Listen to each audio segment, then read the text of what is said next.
In this module, I think there was something really interesting from both weeks that was worth mentioning.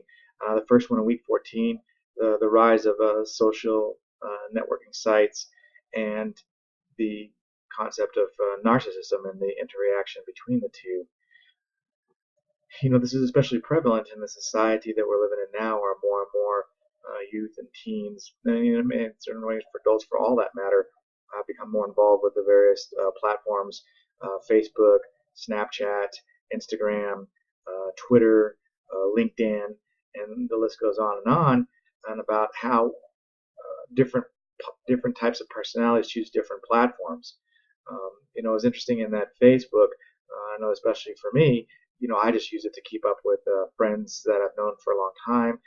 It's easier than sitting down typing an email or writing a letter, and you can kind of get to see what's going on and what they're doing periodically, as opposed to, hey, here's all this stuff about me, look what I'm doing.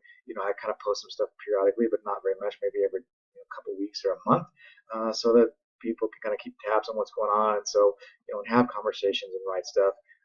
It leads, you kind of get you be able to keep up, because over time, if you don't keep up and you don't know what's going on, your friendships, I think, kind of tend to fade.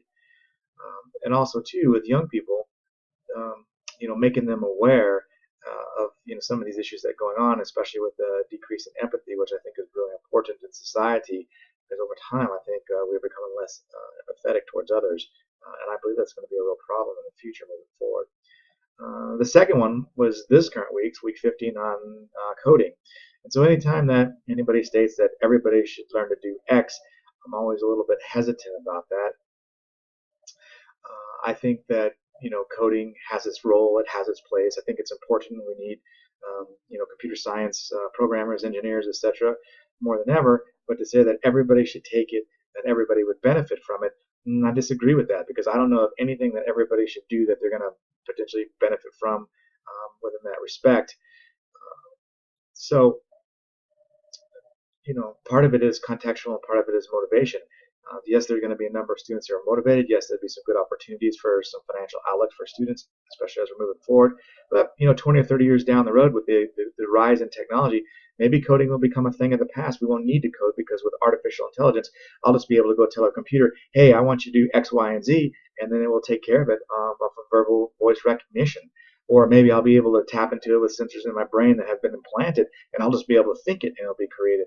So, while there's a role for people to learn to program computers, maybe that piece will go away down the road, and to say, well, in the meantime, it would be viable for a certain corporation to take care of that.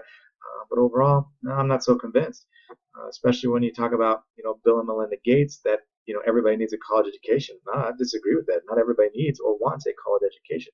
Everybody needs an education in the areas that you're interested in pursuing or careers that they're doing. Does a plumber need or electrician need a college education? I don't think so, but they do need skills and they do need knowledge within those areas, for example.